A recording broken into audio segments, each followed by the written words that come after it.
दिल्ली के ओल्ड राजेंद्र नगर इलाके में एक कोचिंग सेंटर के बेसमेंट में हुए हादसे के बाद से वहां पर विरोध प्रदर्शन भी जारी है और दूसरी ओर सियासी आरोप प्रत्यारोप भी। हादसे के बाद आसपास के कई कोचिंग संस्थानों के छात्र लगातार धरना प्रदर्शन कर रहे हैं। उधर बीजेपी भी लगातार आम आदमी पार्टी पर लापरवाही का आरोप इस मामले में लगा रही है। आप दफ्तर पर बीजेपी का प्रदर्शन चल रहा है।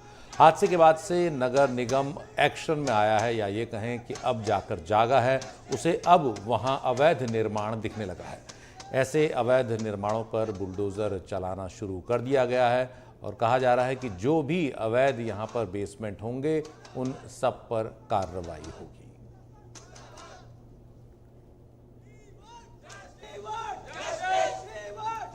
तो ये छात्रों का प्रदर्शन कल भी हुआ और आज भी, और इन छात्रों की लगातार शिकायत है कि इस इलाके में कई कोचिंग संस्थान हैं जो लाखों रुपए फीस के तौर पर लेते हैं प्रतियोगी परीक्षाओं की तैयारी कराने के नाम पर, लेकिन बदले में सुविधाएं कुछ नहीं देते। और ये भी कि कई जगहों पर क्लासेस ऐसी जगहों पर चलती हैं जहां अगर कोई हादसा हो जाए तो लोग बाहर नहीं निकल सकते। ऐसे कई बेसमेंट हैं यहाँ पर जिनको बनाने की वजह तो कुछ और बताई गई, जिसके लिए नो ऑब्जेक्शन सर्टिफिकेट लेते वक्त कहा गया कि वो किसी और काम में आएंगे या स्टोरेज के काम में आएंगे, लेकिन वहाँ पर क्लासेस चल रही हैं। तो ऐसी जगहों पर 13 जो बेसमेंट हैं 13 कोचिंग संस्थानों के, उनको सील कर दिया गया है। कारण बताओ नोटिस सबको दिया जा रहा है। और उधर इस मामले में लगातार राजनीति भी हो रही है। बीजेपी का कहना है कि दिल्ली की आम आदमी पार्टी सरकार और एमसीडी इस तरह के मामलों को बढ़ावा देने के लिए जिम्मेदार है। ऐसे जो अवैध निर्माण हैं उन सबको जो है आम आदमी पार्टी सरकार की शय मिली हुई है, ये बीजेपी का आरोप है।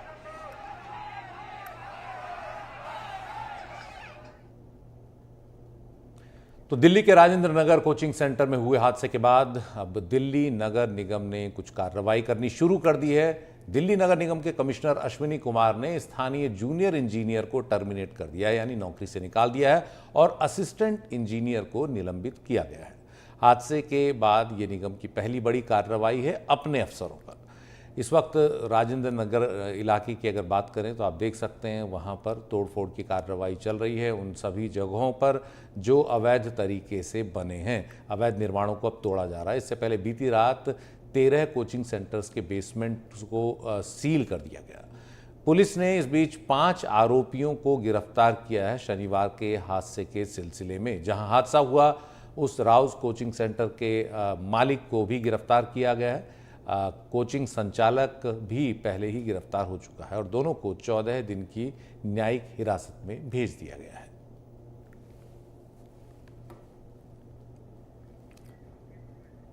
और इस वक्त हमारे सहयोगी मुकेश सिंह सेंगर हमारे साथ हैं ओल्ड राजेंद्र नगर से। मुकेश, अब जाकर एमसीडी को भी अवैध निर्माण दिखने लग गया है। अपने अधिकारियों की जो कारगुजारियां हैं वो नजर आने लगी हैं। तो ये जो कार्रवाई है ये कहां तक चलेगी, या कुछ दिन बाद मामला थमने के बाद ये कार्रवाई भी थम जाएंगी? और दूसरा, आज किस तरह के विरोध प्रदर्शन हो रहे हैं, छात्रों की क्या क्या शिकायतें सामने आ रही हैं? देखिए, कार्रवाई कब तक चलेगी ये तो अभी पता नहीं है, लेकिन फौरी तौर पर जब छात्र काफ़ी नाराज़ हैं उसी बीच ये कार्रवाई चल रही है। और मैं आपको ये मेरे पीछे देखिए, ये तमाम जो कोचिंग सेंटर हैं इनके बाहर जो फुटपाथ बना हुआ था उस फुटपाथ को यहाँ पर तोड़ दिया गया है। और उसके फुटपाथ के ठीक नीचे जो है जो सीवर लाइन, जो ड्रेनेज लाइन है वो उसके ठीक नीचे है। और कहा जा रहा है कि पानी का रिसाव इस सीवर लाइन से हुआ, जिससे कि बेसमेंट में पानी भरता चला गया। तो अभी कार्रवाई के नाम पर एमसीडी के 3 से 4 बुलडोजर यहाँ पर पहुँचे हैं और आज सुबह से कुछ कोचिंग सेंटरों के जो फुटपाथ हैं उनको तोड़ा गया है। जो छात्र हैं वो ये सवाल खड़ा कर रहे हैं कि आखिर पहले ये कार्रवाई क्यों नहीं हुई। आप देखिए कि ये सामने बुलडोजर है, ये बुलडोजर है, और ये सामने राउ आईएएस कोचिंग स्टडी सर्कल है जहाँ पर ये पूरी घटना हुई है। इसके बेसमेंट में ही हादसा हुआ है। एमसीडी ने यहाँ के जेई, जूनियर इंजीनियर और एई को पर कार्रवाई की है। जेई को टर्मिनेट कर दिया है और एई को सस्पेंड कर दिया है। इसके साथ में जो फायर डिपार्टमेंट है वो इस कोचिंग सेंटर की जो एनओसी है उसको कैंसिल करने का जो प्रोसेस है वो फायर डिपार्टमेंट ने चालू कर दिया है। अब तक पूरे मामले में 7 लोग गिरफ्तार हुए हैं। कुछ देर पहले जो दिल्ली के उपराज्यपाल हैं वो भी यहाँ पर आए थे और उन्होंने छात्रों से बात की थी। हालांकि छात्र काफ़ी नाराज़ थे और वो कह रहे थे कि जो दिल्ली के उपराज्यपाल हैं वो कुछ अलग गुट के छात्रों से मिल रहे हैं। उसके बाद जो एलजी हैं वो छात्रों के बीच में गए थे और छात्रों से बात भी की थी। तो यहाँ पर अभी भी बड़ी संख्या में जो छात्र हैं वो नाराज़ हैं और यहाँ पर बैठे हुए हैं, कड़ी कार्रवाई की मांग कर रहे हैं। मैं कोशिश करता हूं कुछ छात्रों से बात करने की जो यहाँ पर अभी बैठे हुए हैं, क्योंकि छात्रों की मांग ये है कि जो 3 से 4 छात्र जो मारे गए हैं अलग अलग हादसों में, उनके परिवारों को 1 करोड़ रुपए का मुआवजा दिया जाए, जो इसमें आरोपी हैं उन पर कड़ी कार्रवाई हो। तो ये छात्रों की यहाँ पर मांग है और आप देखें कि बड़ी संख्या में छात्र यहाँ पर इकट्ठा हैं, कड़ी कार्रवाई की मांग कर रहे हैं। और मैं कोशिश करता हूँ कुछ छात्रों से बातचीत करने की, समझने की कि आखिर उनकी क्या मांगे हैं और वो क्यों अब तक यहाँ पर बैठे हुए हैं। कुछ छात्रों से बात करते हैं। अच्छा, अभी जो कार्रवाई हो रही है, क्या अभी आपकी क्या मांगे हैं? क्या अभी क्या मांगे? सर, हम बच्चे के एक्चुअली रेट नंबर चाहते हैं। बच्चे कितने एक्सपायर हुए, कैजुअलिटीज़ क्या हुआ है, बच्चे के कोई रिस्पांस नहीं है सर। पुलिस शासन कोई रिस्पांस नहीं, दिल्ली गवर्नमेंट एमसीडी कोई डिमांड नहीं कर, हम डिमांड करें कोई डिमांड इनका पूरा किया नहीं जा रहा है सर। हम बच्चे देख रहे हैं सर, माँ बाप घर पे टेंशन ले रहे हैं, यहाँ कोई कुछ जिम्मेदार नहीं सर, लाठीचार्ज हो रहा है बच्चे के साथ सर। अच्छा, अभी कुछ देर पहले दिल्ली के उपराज्यपाल भी आपसे मिलने आए थे, तो क्या बात हुई और क्या आपको लगता है कि सरकार कुछ कार्रवाई कर रही है? उस टाइम में नहीं था। अच्छा, आप नहीं थे, आप थे उस समय। तो यहाँ पर कुछ और बच्चों से बात करते हैं जो यहाँ पर इकट्ठा हुए हैं, कुछ और छात्रों से बात करते हैं। सर, ये बताइए कि उपराज्यपाल कुछ देर पहले यहाँ से मिलने आए थे आप लोगों से, तो क्या कुछ बात हुई और क्या कोई डिमांड पूरी हुई आपकी? सर कुछ हाँ ज़्यादा मिले भी नहीं, आगे से चले गए, हमसे मिले ही नहीं। बच्चों से कहाँ मिले, वो तो बस बैरिकेड के इस पर आए, थोड़ा सा एक जिसे कहते हैं ना टोकनिज्म, अपना शक्ल दिखाई और फिर चले गए। तो अभी ये यहाँ पर चल रहा है, बुलडोजर चल रहा है। नहीं चल रहा है, कहाँ चल रहा है? बुलडोजर भी खड़े हुए 3-4 सुबह, कुछ थोड़ा तोड़फोड़ हुई। कुछ नहीं तोड़ा, कहाँ टूटना तो इस साइड चाहिए ना, आप इधर क्या तोड़ रहे हो? तो बेवकूफ़ी वाली बात है। ये तो टोकनिज्म है कि हमने बुलडोजर ले आए, हम दिखा रहे हैं कि कुछ कर रहे हैं, कुछ हो थोड़ी रहा है। बुलडोजर को चलना चाहिए इधर राइट साइड, राव जायज के नीचे या जिधर भी चले।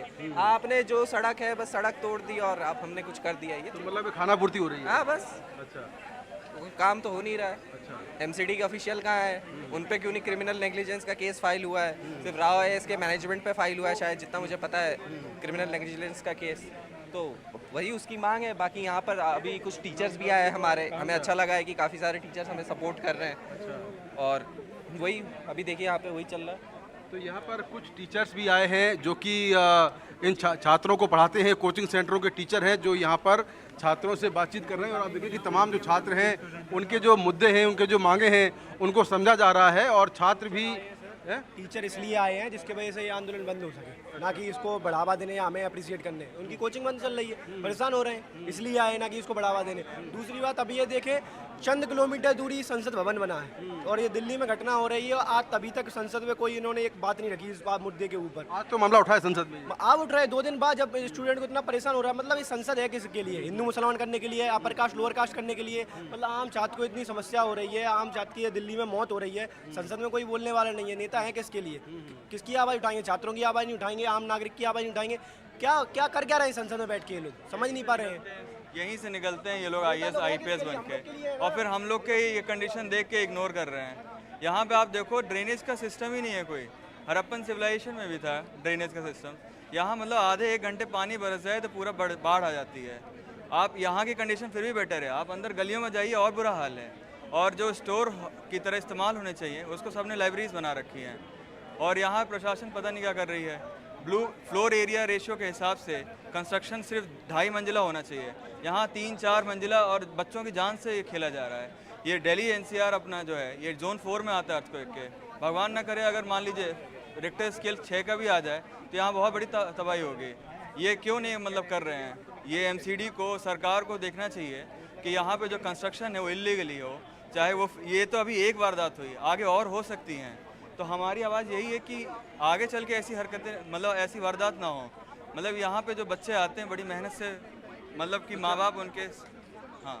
आप लोग लाखों रुपए पे करते हैं कोचिंग सेंटरों में, और इतना पैसा पे करने के बाद भी सुविधाएं नहीं मिलती हैं। बिल्कुल, ये ऐसा लगता है जैसे अर्बन स्लम में रह रहे हैं। अच्छा। अभी आप तो ये फिर भी बेटर कंडीशन है, आप अंदर गलियों में जाके देखिए, बहुत बुरा हाल है।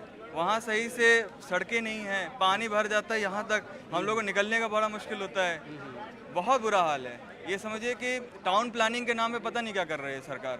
कम से कम प्लानिंग तो ढंग से हो, और जो इलीगली कंस्ट्रक्टेड है उन्हें कम से कम हटा के डिमोलिश करके नोटिस दे के जैसे भी हटाया जाए। ये हमारी जान से खेला जा रहा है स्टूडेंट के, ये बहुत पैथेटिक कंडीशन है।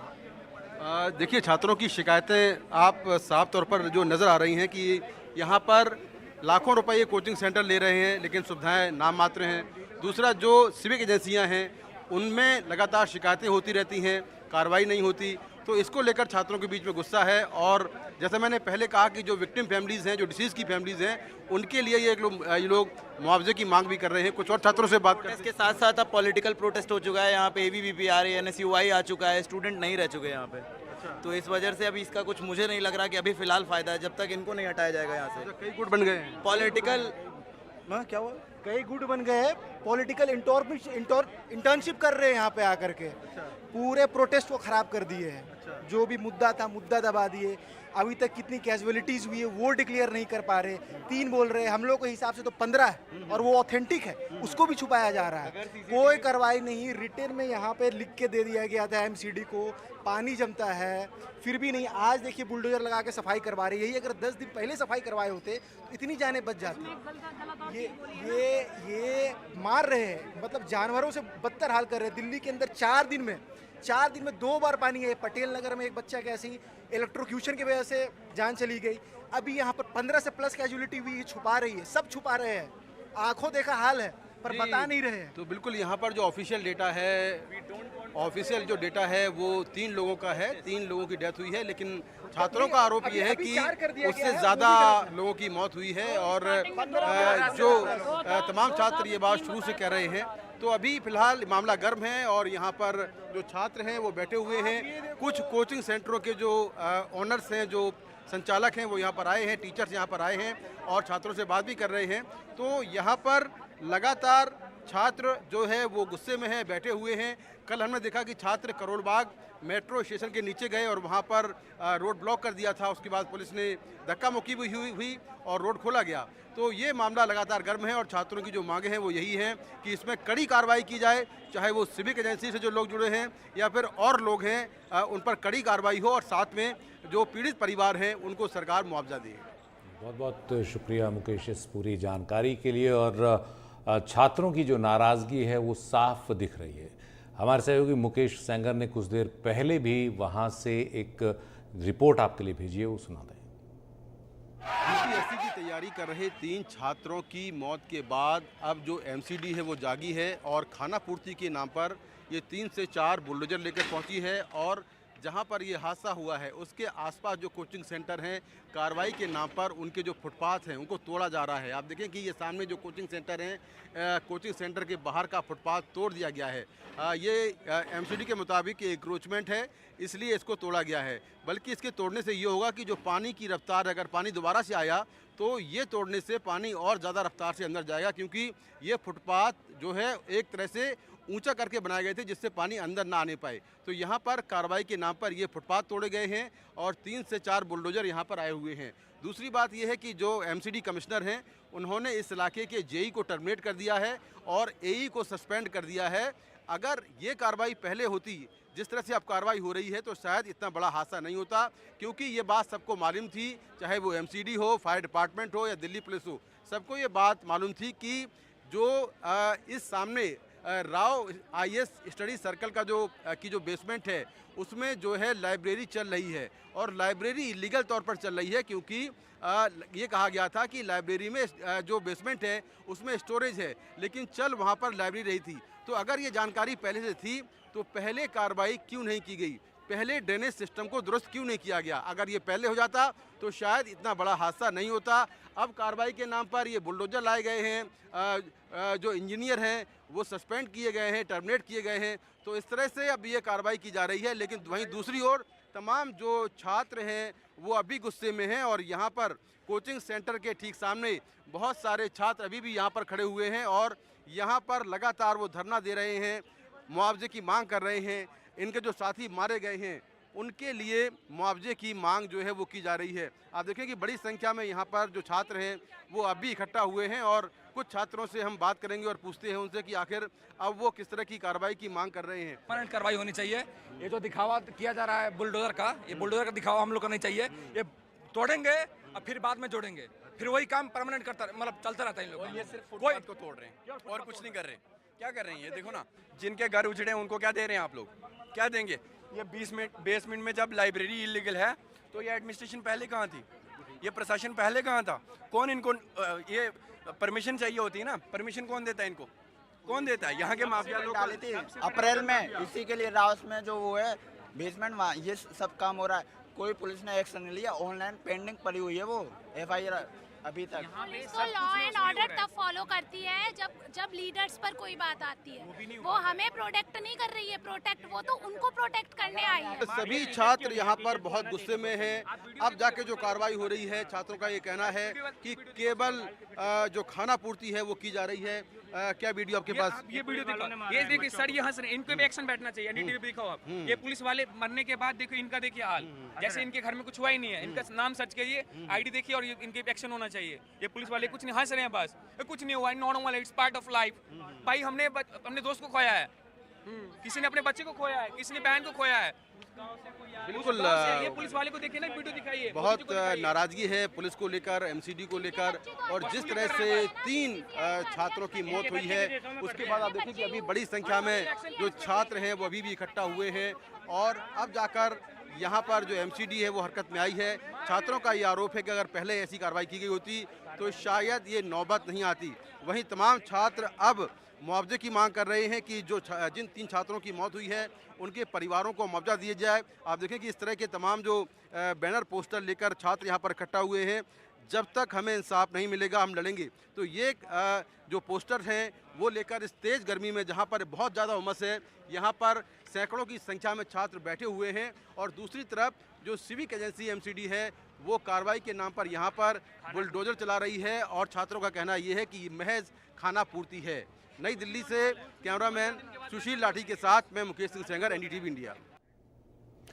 तो हमने देखा दिल्ली के राजेंद्र नगर इलाके में किस तरह से छात्रों की मौत के बाद वहां जो पढ़ते हैं छात्र उनमें रोष है। इस बीच ये मामला सुप्रीम कोर्ट भी पहुंच गया है। सिविल सर्विसेज की तैयारी करने वाले एक छात्र अविनाश दुबे ने सुप्रीम कोर्ट के चीफ जस्टिस DY चंद्रचूड़ को एक चिट्ठी लिखकर उनसे मांग की है कि मौलिक अधिकारों की रक्षा की जाए छात्रों के। साथ ही जो 3 छात्र जिनकी मृत्यु हुई है उनके मृत्यु के मामले में जिम्मेदार लोगों के खिलाफ उचित कार्रवाई की जाए। अविनाश दुबे इस वक्त हमारे साथ हैं। अविनाश, और आपने याचिका में क्या मांग की है? क्या आप भी इस इलाके में पढ़ते हैं किसी कोचिंग संस्थान में, और आपने क्या देखी इस तरह की चीज़ें जो आप इतने नाराज़ हैं और सुप्रीम कोर्ट गए हैं इस पूरे मामले में? मैं सरस्वती कोचिंग में पढ़ता था, वहाँ पे भी पहले 1 साल पहले आग लगी थी। इस घटना को ध्यान पे रखते हुए कि ऐसी आपदाएं बता के नहीं आती, अगर ये आपदा पिछले साल हुई तो इसको हमको ध्यान पे रखते हुए आगे होने वाली आपदाओं से बचने के लिए तैयार रहना चाहिए। हर कोचिंग संस्थान में आजकल ये दिक्कत है कि आप कोचिंग संस्थान में एडमिशन तो ले लेते, पर यहाँ से आप जिंदा जाएंगे या कैसे जाएंगे कुछ पता नहीं रहता आपको, क्योंकि यहाँ पे कोचिंग में जाने के बाद वहाँ पे आपको बेसमेंट में लाइब्रेरी देंगे, सब कुछ देंगे, पर एग्जिट का एक ही एग्जिट है वहाँ पे। आपको सब पता होने के बाद भी आप जिस समाज में जाके रहते हैं वहाँ पे समाज को की देख रेख करने के लिए आप प्रशासन को जिम्मेदार ठहराते हैं, बट वो प्रशासन आपको उसी चीजों में धकेल रहा है कि आप वहाँ पे कीड़ों मकोड़ों की तरह रहे, कुछ करने के लायक ना बचे। जब पिछले साल एक घटना हुई था उस समय सभी कोचिंग को अपने तरफ से कोशिश करना चाहिए था कि इतने छात्र रह रहे हैं तो उनकी जिम्मेदारी हमको उठाना है, एक उनको सही दिशा में एक सही तरीके से रहने के लिए व्यवस्था करनी चाहिए, पर ऐसा कुछ भी नहीं किया गया। बस कुछ समय के लिए उन्होंने MCD वालों ने कोचिंग पे बंद कराई, सब कुछ वही फिर से हो गया। अभी भी कोचिंग बेसमेंट में चले, लाइब्रेरी बेसमेंट में चल रही है, आने जाने के लिए कुछ भी नहीं मिल रहा है, वहाँ पे फंसे रहते हैं। पानी तो अभी आप लोगों ने देखा कि जब मृत्यु हुई तभी हम लोग जाके इतना हुआ है, इसके पहले भी तो ये सब घटनाएं हो रही थी, पर किसी ने कुछ भी आवाज नहीं उठाई। अगर ये समस्या पहले से हम लोगों को पता थी तो हमको पहले से उसके लिए तैयार रहना, क्या करना है क्या नहीं करना है। जी, ये कोचिंग संस्थान जो हैं इस पूरे इलाके में काफ़ी ज़्यादा हैं तादाद में। कितने छात्र यहाँ रहते होंगे और उनके जो रहने की व्यवस्थाएं हैं वो भी फिर इसी तरह की होंगी, क्योंकि इतने सारे छात्र अगर आसपास रहते हैं तो उसमें भी हो सकता है कई अनियमितताएं हों जहाँ वो रहते हैं। मैं अभी कुछ समय पहले मैं राजेंद्र नगर में बेसमेंट में मेरा रूम था। वहाँ पे अगर 20 मिनट भी बारिश हो जाती थी, पूरा सीवर का पानी हमारे रूम में, पूरा वॉशरूम का पानी हमारे रूम में। उसी चीजों में हमको रह के तैयारी करनी है, सब कुछ करना है। बताइए कैसे किया जाएगा? फिर हर जगह हम लोगों के ऊपर दोष आता है कि आप सब सहयोग नहीं कर रहे। कहाँ से सहयोग करें कोचिंग वालों को? इतने सारे कोचिंग वाले, कोई एक शिक्षक आके हम लोगों का सपोर्ट किया हो कि हाँ एक गलत है, गलत किया गया है, पर किसी का एक सहयोग भी नहीं आया हम लोगों के लिए। क्या कभी जो ये व्यवस्थाएं हैं संस्थानों की जहां कोचिंग लेते हैं छात्र, उनके संचालक भी आकर के कभी छात्रों से बात करते थे? जैसे बहुत ज़्यादा गर्मी है, क्या उसके लिए कोई इंतज़ाम किया जाता था? पीने के पानी को इंतज़ाम, खाने का कोई इंतज़ाम किस तरह? क्योंकि फीस तो काफ़ी लेते हैं। फीस काफी ले रहे, पर फीस के हिसाब से आप देखेंगे हमारे रहने और जीने का कोई भी अधिकार होते ही नहीं है। एक क्लासरूम में करीबन 400 से 500 बच्चे बैठाते हैं, जिसमें सिर्फ एग्जिट के एक ज्यादा से ज्यादा एक या उससे ज्यादा 2, उससे कुछ ज्यादा एग्जिट इनका होता नहीं था। कोई भी घटनाएं घटित होगी वहां पे पूरा जिम्मेदारी छात्रों पे जाता है कि आप लोग सही से कर नहीं रहे हैं, आप लोगों को पता होना चाहिए कैसे करना। पर जब शैक्षिक संस्थान ही ऐसा काम करे तो हम कहाँ कितना कर पाएंगे? जी, बहुत बहुत शुक्रिया अविनाश आपके साथ इस चर्चा के लिए और इस जानकारी के लिए। ये हज़ारों छात्रों की यही शिकायत है। दिल्ली के अलावा देश के और भी कई अन्य शहर हैं इस तरह से जो कोचिंग के हब बन गए हैं, जहां कुकुरमुत्तों की तरह कोचिंग संस्थान खुल आए हैं। छात्रों के सपनों को कैश वो करते हैं, लेकिन बदले में छात्रों को क्या वैसी सुविधाएं मिलती हैं? जिस तरह का ज़बरदस्त कंपटीशन इस समय है, उसमें छात्र पहले से ही काफ़ी तनाव में होते हैं और ऊपर से अगर पैसा देने के बावजूद सुविधाएं न मिलें और इस तरह की स्थितियों में उनकी पढ़ाई हो, तो ये भी बहुत बड़ी चिंता की बात है, जिस पर कोचिंग संस्थानों को तो सोचना ही चाहिए, सरकार को भी ज़रूर ध्यान देना चाहिए।